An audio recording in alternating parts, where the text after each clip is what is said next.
Capítulo 2º. Da definição de microempresa e de empresa de pequeno porte. Artigo 3º.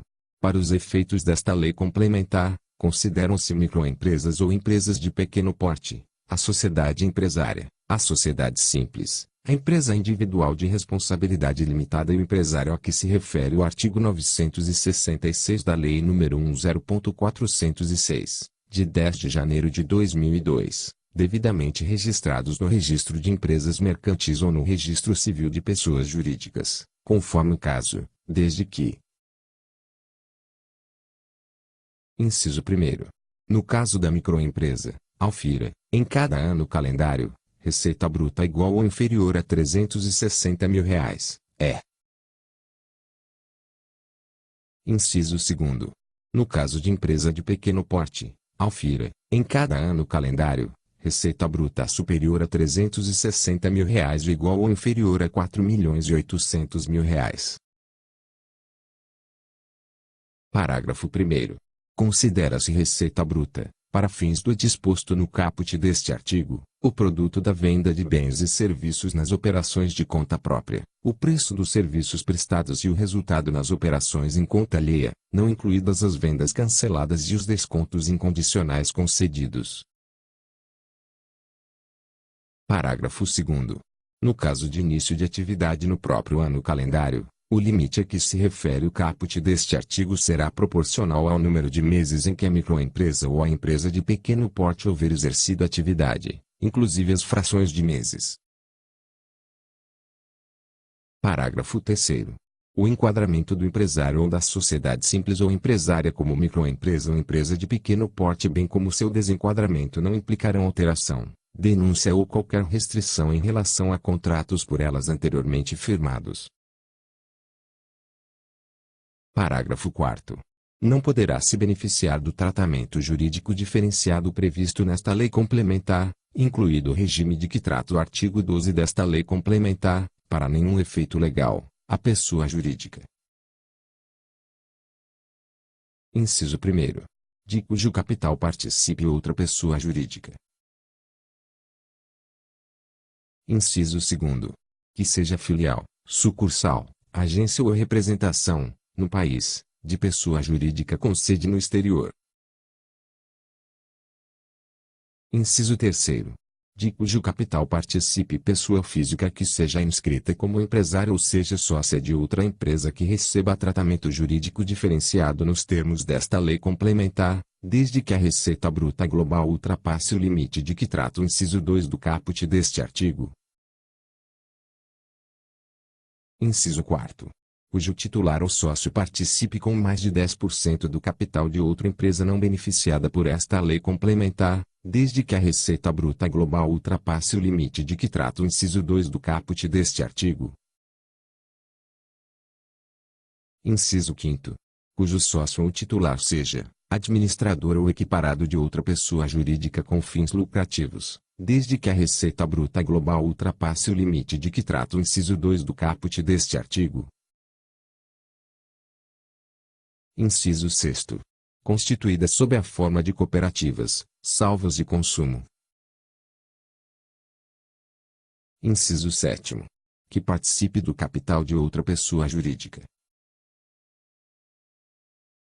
Inciso 8º.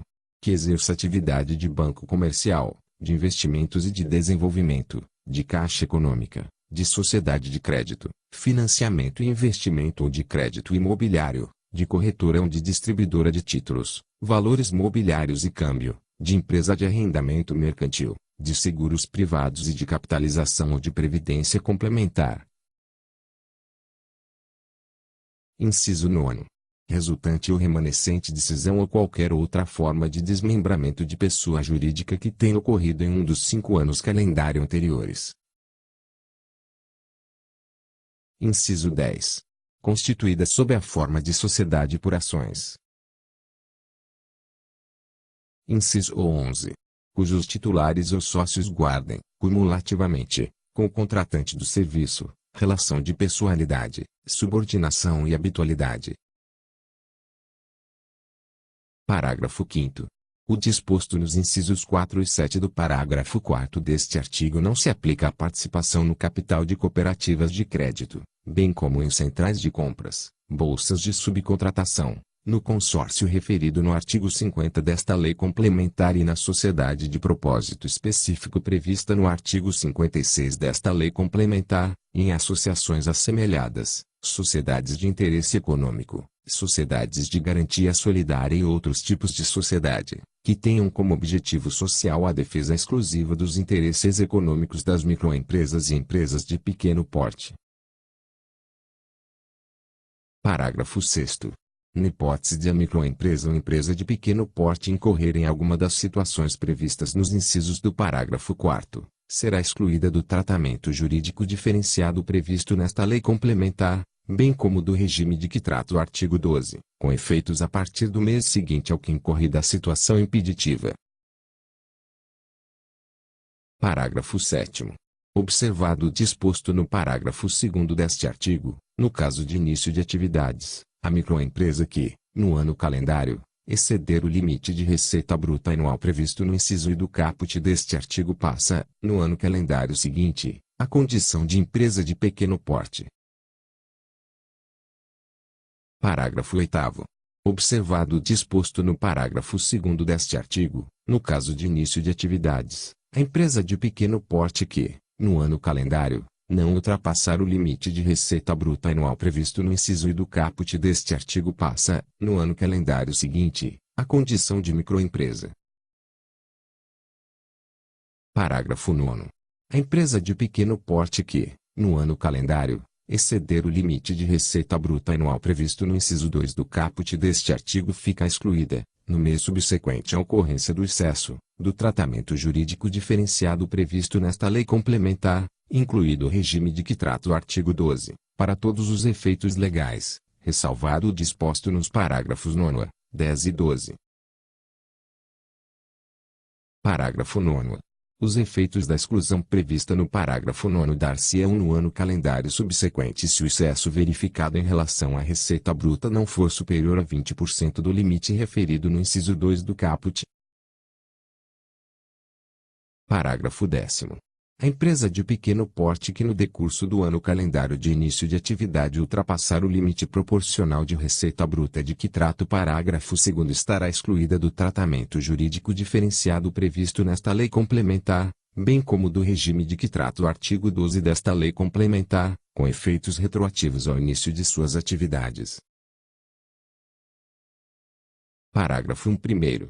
Na hipótese de o Distrito Federal, os estados e os respectivos municípios adotarem um dos limites previstos nos incisos I e 2 do caput do artigo 19 e no artigo 20, caso a receita bruta oferida pela empresa durante o ano calendário de início de atividade ultrapasse 1/12 do limite estabelecido multiplicado pelo número de meses de funcionamento nesse período, a empresa não poderá recolher o ICMS e o ISS na forma do Simples Nacional, relativos ao estabelecimento localizado na unidade da federação que os houver adotado, com efeitos retroativos ao início de suas atividades. Parágrafo 2º. A exclusão de que trata o parágrafo 10 não retroagirá ao início das atividades se o excesso verificado em relação à receita bruta não for superior a 20% do respectivo limite referido naquele parágrafo, hipótese em que os efeitos da exclusão dar-se-ão no ano calendário subsequente. Parágrafo 3º. O impedimento de que trata o parágrafo 11 não retroagirá ao início das atividades se o excesso verificado em relação à receita bruta não for superior a 20% dos respectivos limites referidos naquele parágrafo, hipótese em que os efeitos do impedimento ocorrerão no ano calendário subsequente. Parágrafo 1/4. Para fins de enquadramento como microempresa ou empresa de pequeno porte, poderão ser auferidas receitas no mercado interno até o limite previsto no inciso 2 do caput ou no parágrafo 2º, conforme o caso, e, adicionalmente, receitas decorrentes da exportação de mercadorias ou serviços, inclusive quando realizada por meio de comercial exportadora ou da sociedade de propósito específico prevista no artigo 56 desta lei complementar, desde que as receitas de exportação também não excedam os referidos limites de receita bruta anual. Parágrafo 1/5.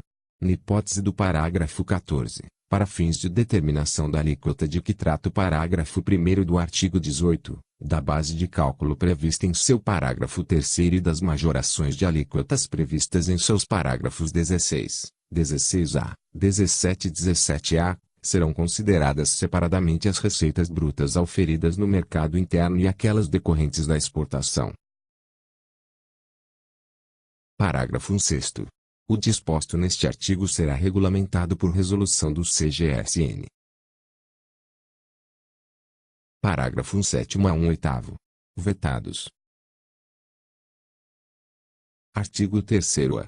Aplica-se ao produtor rural pessoa física e ao agricultor familiar conceituado na Lei nº 1.326, de 24 de julho de 2006, com situação regular na Previdência Social e no município que tenham auferido receita bruta anual até o limite de que trata o inciso 2 do caput do artigo 3º e disposto nos artigos 6º e 7º, nos capítulos V a inciso 10, na seção 4 do capítulo 11 e no capítulo 12 desta lei complementar, ressalvadas as disposições da Lei nº 1.718, de 20 de junho de 2008.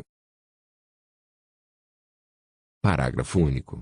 A equiparação de que trata o caput não se aplica às disposições do capítulo 4 desta lei complementar. Artigo 3º-B.